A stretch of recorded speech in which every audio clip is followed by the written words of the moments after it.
Hello students, कैसे हैं आप लोग। तो ये फोर्थ का जो है ये आखिरी पार्ट क्वेश्चन का रह गया था। 2x - 2y -2 is equal to 4x - 4y is equal to 5। अब इसको क्या करना है, सेम चीज़ जो हम ये कल कल जो हमने पढ़ी थी ना, कि क्या ये कंसिस्टेंट है या नहीं है। अगर है तो जो है आपको इसका ग्राफ बना के सॉल्यूशंस पे देना है। तो इसमें यहाँ से हम करेंगे a1/a2 निकाल देंगे 1/2, b1/b2 1/2, c1/c2 क्या हो जाएगा आपका। ये यहाँ से जो आप इसको काटेंगे तो ये ऐसे आ जाएगा, यहाँ पर 2/5। तो since a1/a2 is equal to the b1/2, a1 a2 और b1 b2 क्या है, इक्वल है, लेकिन क्या c1 c2 इक्वल नहीं है। तो इस केस में क्या होता है, कोई भी जो है ये जो लाइन्स हैं ये क्या होती हैं, इंटरसेक्ट नहीं होती एक दूसरे पे, और ये लीनियर इक्वेशन क्या हो जाती है, इनकंसिस्टेंट हो जाती है। तो this linear equation are intersecting each other at no point, कोई भी पॉइंट पे नहीं करती, and those have only no possible solution, मतलब कि इनके क्या होगा, कोई भी जो है पॉसिबल सॉल्यूशन नहीं है। तो hence the pair of linear equation is inconsistent. तो इनमें क्या हो जाएगा, आपका पेयर ऑफ लीनियर इक्वेशन क्या हो जाएगी, इनकंसिस्टेंट कहलाई जाएगी। नेक्स्ट क्वेश्चन है, half the perimeter of a rectangular garden whose length is 4 meter more than its width। मतलब कि पेरीमीटर का जो हाफ है वो रेक्टेंगुलर गार्डन का, जिसकी लेंथ क्या है, 4 मीटर ज़्यादा है उसके विड्थ से, तो वो क्या है 36 मीटर। मतलब कि हमें क्या बताना है, डायमेंशन ऑफ द गार्डन, मतलब लेंथ और जो ब्रेथ के बारे में हमने बताना है। Half the perimeter of the rectangle, की रेक्टेंगुलर गार्डन का पेरीमीटर का हाफ क्या है, 36 है, और जो लेंथ है वो लेंथ क्या है आपकी, आपकी जो विड्थ जो ब्रेथ है, ब्रेथ से आपकी जो है 4 ज़्यादा है। ठीक है, तो लेट द विड्थ या जो breadth of the garden be x and the length be y।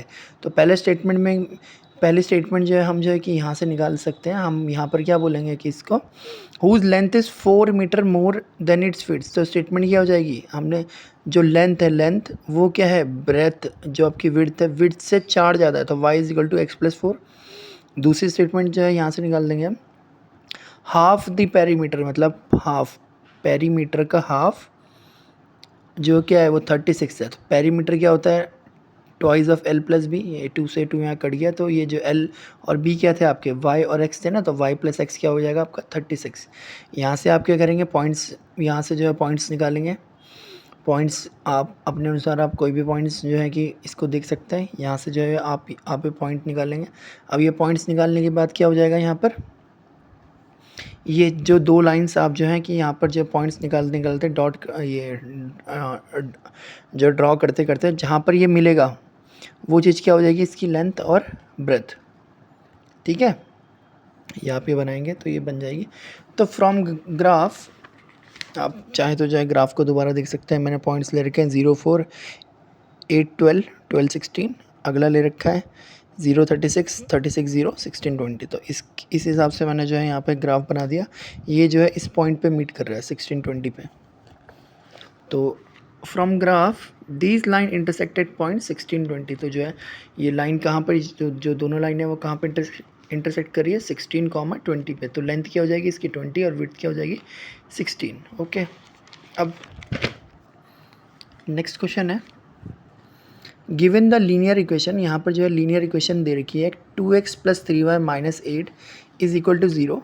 एक लीनियर इक्वेशन बना रखी है और हमको क्या दूसरी लीनियर इक्वेशन बनानी है इस तरीके से कि वो जो है कि क्या रिप्रेजेंटेशन कर दें। एक जो है इंटरसेक्टिंग लाइन के बारे में बता दें कि इंटरसेक्टिंग लाइन में क्या होता है, पैरेलल लाइन में क्या होता है, और तीसरा कोइंसिडेंट लाइन में क्या होता है। तो पहला है इंटरसेक्टिंग लाइन। इंटरसेक्टिंग लाइन्स में वह कंडीशन क्या रहती है, a1 a2 is not equal to the b1 b2। तो सेकेंड लाइन को हमने इस तरीके से जो है कि सेकेंड इक्वेशन है या सेकेंड लाइन को या सेकेंड इक्वेशन बोलो, एक ही चीज़ है। तो उसको जैसे ये पहले वाले के साथ में इस हिसाब से यहाँ पर लेना पड़ेगा, ताकि क्या है a1 a2 जो है वो आपका जो है b1 b2 के बराबर ना आए। तो सेकेंड इक्वेशन ऑफ जो लाइन को आप क्या ले लेंगे, ये 2x + 4y - 6 इस तरीके से लेना है, ताकि a1 a2 का जो रेशियो है वो b1 b2 के बराबर ना आए इंटरसेक्टिंग लाइन के लिए। तो मैंने यहाँ इक्वेशन ले ली 2x plus 4y minus 6 is equal to 0। अब इसको मैं जो है प्रूफ करके यहाँ दिखा दूंगा। a1 a2 मैंने यहाँ से निकाला तो ये 2 2 हो गया। a1 ये है, a2 ये है, b1 ये है, b2 ये है। तो ये 2 a1 और a2 क्या हो गया, 2/2 इज इक्वल टू 1। b1/b2 क्या हो जाएगा, 3/4, 3/4। तो एज a1 और a2 जो है वो नहीं है बराबर में, तो ये क्या हो जाएंगे, ये सब क्या हो जाएंगे, ये वाली क्वेश्चंस में क्या हो जाएंगे, इंटरसेक्टिंग लाइन होंगी। ठीक है। अब पैरेलल लाइंस के लिए क्या हो जाएंगे, पैरेलल लाइंस के लिए कंडीशन ये होती है a1/a2 is equal to b1/b2 is not equal to the c1/c2। अब ये कंडीशन होती है। अब यहाँ पर जो है पहली क्वेश्चन ये दे रही है, अब इसको जो है इस तरीके से फॉर्म करना है मुझे, ताकि ये जो है a1 a2 के आ जाए बराबर आ जाए, b1 b2 के आ जाए बराबर आ, लेकिन c1 c2 बराबर ना आए। तो इसके लिए जो है ये इस इक्वेशन को मैं यूज़ कर सकता हूँ 4x + 6y - 8। इसको मैं करूँगा यहाँ से a1 a2 b1 b2 c1 c2 यहाँ निकालूंगा, तो ये a1 a2 बराबर आ जाएगा, b1 b2 भी बराबर आ जाएगा, लेकिन c1 c2 बराबर नहीं आएगा। और ये चीज़ हमें चाहिए थी पैरेलल लाइंस के कंडीशन के लिए। ठीक है। कोइंसिडेंट लाइन के लिए क्या चाहिए, तो कोइंसिडेंट लाइन में a1 a2 b1 b2 c1 c2 ये सारे क्या होने चाहिए, बराबर होना चाहिए कोइंसिडेंट लाइन में। तो कोइंसिडेंट लाइन के लिए जो है एक इक्वेशन में क्या ले लूँगा, 6x + 9y - 24। अब इसको अगर जो मैं यहाँ पर जो बराबर जो है दिखाऊंगा a1 a2 1/3 b1 b2 1/3 c1 c2 भी 1/3। तो इस हिसाब से ये क्या हो रही है, कंडीशंस क्या हो रही है, सेटिस्फाई भी हो जा रही हैं। और बस हमको बस यही चीज़ें यहाँ पर पूछी गई थी। ठीक है। नेक्स्ट क्वेश्चन है,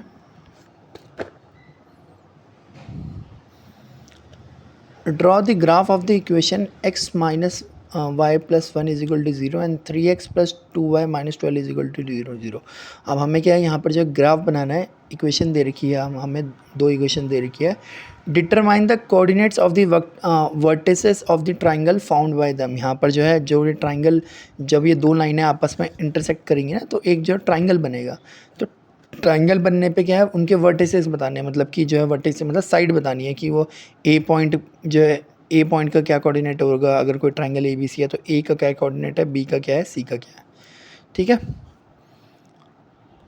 and shade the triangle region, और जो ट्राइंगल वाला पार्ट है उसको क्या कर देना है, शेड कर देना है। तो पहली क्वेश्चन आ गई x - y + 1। यहाँ पर x की वैल्यू क्या हो जाएगी, y - 1। यहाँ पर जो है y को मैं पुट करते रहूँगा, x मेरा निकलते रहेगा। तो मैंने यहाँ पर जो 3 तरीके से जो है ये 3 पॉइंट्स लेके x की वैल्यू ने यहाँ पर निकाल दिया।